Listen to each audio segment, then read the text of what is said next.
Jared Polin, FroKnowsPhoto.com, and welcome back to another rapid fire critique where I take your best 10 images and give it a critique-y McCritiquerson. But before we get into that, I want to let you know that it's brought to you by Squarespace. Check out squarespace.com/fro to get a 14-day free trial. No credit card needed. If you decide it's for you, use the code FRO at checkout to get 10% off your first order. It's what I personally use, guys, for JaredPolin.com. And yes, you can have it say enter me just like you do, or just like I do. It's simple. If you want it, go check it out. I really would appreciate it. It helps me out. Use the code FRO. Let's get into this rapid fire critique. We have photos from Luke Seow, S-E-O-W. Let's see what it's taken with first. We got Canon EOS 70D with a 17 to 50 2.8. It's either a Sigma or a Tamron, and this was taken in August of 2017. Now, the reason I look at what the camera is shot with, because I want to know. I want to know what this person's shooting with, because to be honest with you, if somebody has a D5 and the greatest glass in the world and the photos look like garbage, I want to be a little harsher on it. And that's just the case. If it is a Rebel XT1, super old, but has a 51.8, plastic fantastic, and they're doing fantastic jobs, I want to point that out to people. It is important. It's not always the gear. I do talk about gear being important from time to time, especially when you are a professional, but when a doctor or a lawyer buys a 5D, or sorry, a D5, even a 5D for that matter, and thinks they can go out and get great pictures, I want to call them on taking crappy pictures if they're taking crappy pictures. It needs to be done.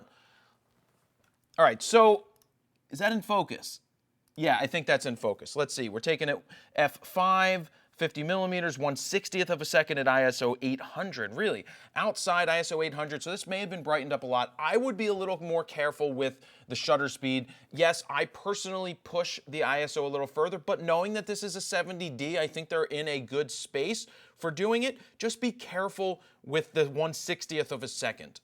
Even though it's at 50 millimeters, there may be some shake or movement introduced on the subject's part. Now, in terms of the image, I love the image. I like what was captured here. The processing, I could change up a little bit. I think that if it was warmed up a little bit, it would have a better appeal to it than the way it looks right now. Now, I'm not saying it looks bad, but I would like to see it just a smidgen warmer, at least on my screen from what I see. A little more yellow, I think, would make it great. I love the composition. I like the moment that's captured. We've got even from left to right, top to bottom. The symmetry is right on. I like that. And I would also possibly consider a high contrast black and white to see how that would work. Of course, you would lose the red pop and a little bit of this pink pop, but I just think it's coming across a little more snapshotty than classic image.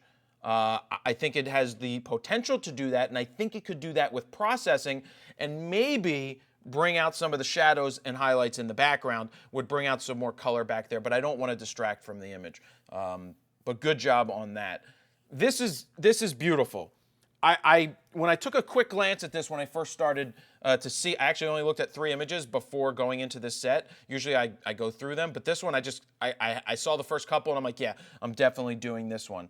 17 to 50, f5.6, there we go. 1/1000th of a second at ISO 125 at 25 millimeters. So when I first saw the image and quickly glanced, I'm like, well, it would have been better if they were in the midst of shooting. Well, it turns out they are actually in the midst of shooting. This is great. Now, what makes this great? The location. If there weren't these symmetrical apartments in the background, it would just be another person shooting baskets on a playground. But because of the location, it makes the image that much better. The colors, the tones, the situation, the fact that the person's taking the shot and the ball's in the air. When I first took that quick glance, I was like, yeah, I wish they were shooting it, and I obviously didn't look close enough because they were. That makes the image better than if they were just standing there, because now you've got the dimension of the ball going in the air, going definitely not going in. Looks like it's going to miss. People in the background, fine, doesn't bother me. Would still be curious to a black and white on this one. Not saying I would like it, but I would like to see it. That is scary as hell. That is a balcony, right?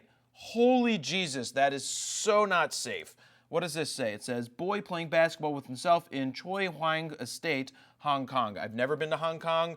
I'm sure shots like this are prevalent, meaning there's a lot of them when people go to this location, but I'm critiquing what I see here. I like this shot a lot. Moving on, 1/160th at ISO 200, 30 millimeters, f3.2. A man walking in the mist in his village. This one's not grabbing me as much. Why? I don't think it's... okay, I like the black and white part. I just don't think it grabs me. It didn't grab me right off the bat. Did it grab you off the bat? If it grabs you off the bat, leave me a comment down below and let me know it grabbed you off the bat and why. But I'm just giving you my feeling, and my take is that it didn't grab me.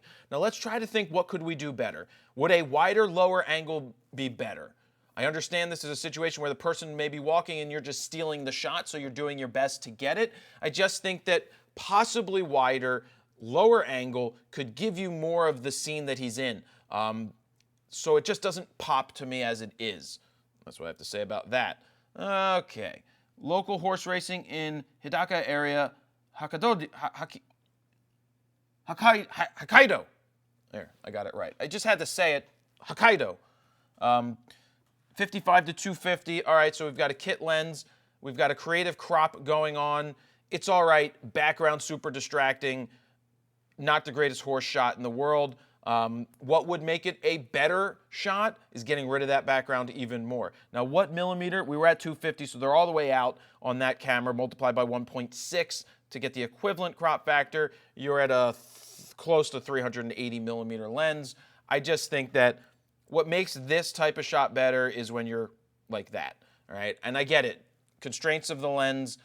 Overall, it's fine. It's just this is where you see those faster 2.8 glasses, right? These like these. If people had big glass f4s, like a 600 f4, it compresses the hell out of the background, but it's a $12,000 lens. Not saying you need that. Just telling you the difference with the sports shots. What makes an amateur-y shot amateur-y and what makes a pro shot pro is the background.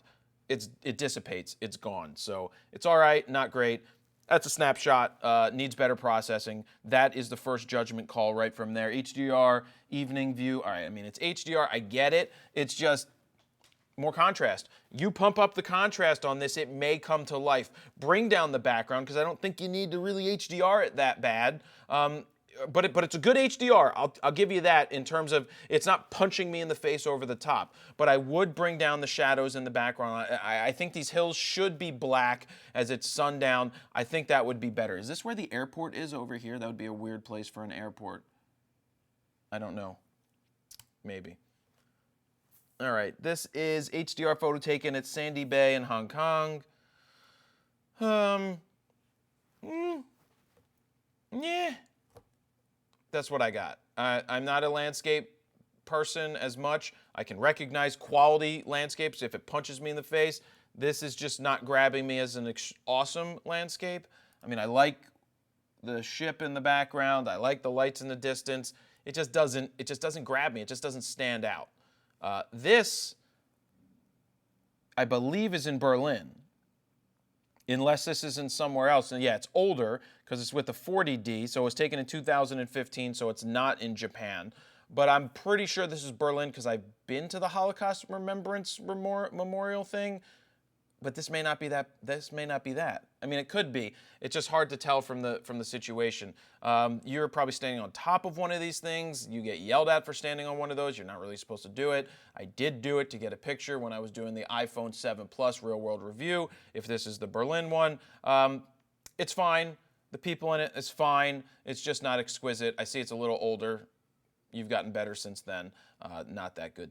Okay, there we go.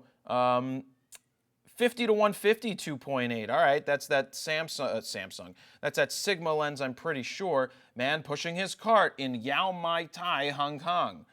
Yeah, I get it. I love the fact that the subject is totally isolated from the background, but you still can see where it is. In terms of subject being interesting, not so much. It's really not that interesting of a subject. I do like the depth of the background and the way that it was captured exposure-wise. I'm just not finding it to be super interesting with this person pushing their cart the way that it's just not an interesting shot. Would a horizontal be better? Hard to say. I just don't know that it's that interesting of a shot with what's going on this street. I love how busy it looks, just not feeling that one so much.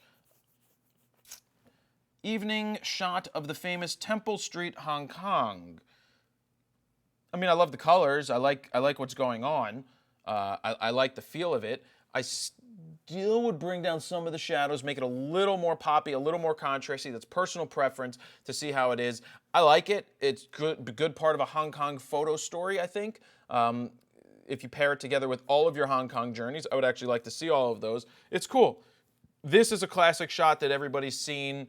A lot of people have taken it. Doesn't take. Hey, Kitty, excuse me, Kitty. Please don't scratch up my chair. Thank you. You can sit here with me and we can talk about Luke's photos. So it's not taking away anything from the photographer. I'm not taking away that the photographer did a good job or not. This is a classic photo that you see all the time taken in this location. Now, what it does remind me of is Ready Player One and living in the stacks. That's cool. I do like that aspect of it. But yeah, it's not like it's a shot that we haven't seen before, but in terms of your execution, I'm happy with it. I like what's going on, and it's a good photo. It's executed well. Anything else? No. That's it for all of these photos. And yeah, you guys can submit your photos for rapid fire critiques as well. Don't forget, please check out Squarespace. Go to squarespace.com/Fro. It looks like Keanu Reeves will welcome you there. Jared Polin is me. Use the code FRO to get 10% off. I personally use Squarespace for jaredpolin.com. I use it because if I wanted to put up a new gallery, I could have it up in a matter of seconds out into the world. Just super easy to turnkey solution it. I like using it, and that's that. Last thing, My Gear Vault. If you don't have it yet, please download it for iOS or Android. It's the best way to input, organize, protect your gear. Please don't bite my microphone, Kitty. And that's where I'll leave it. Please check it out at My Gear Vault. Thank you very much for watching. Jared Polin, FroKnowsPhoto.com. See ya. Don't forget, if you'd like to check out the latest video, you can click up here on the screen. And if you want to check out another cool video, you can click right below it. Don't forget to like, comment, share, and subscribe. And by subscribing, you make Kitty happy. Right, Kitty?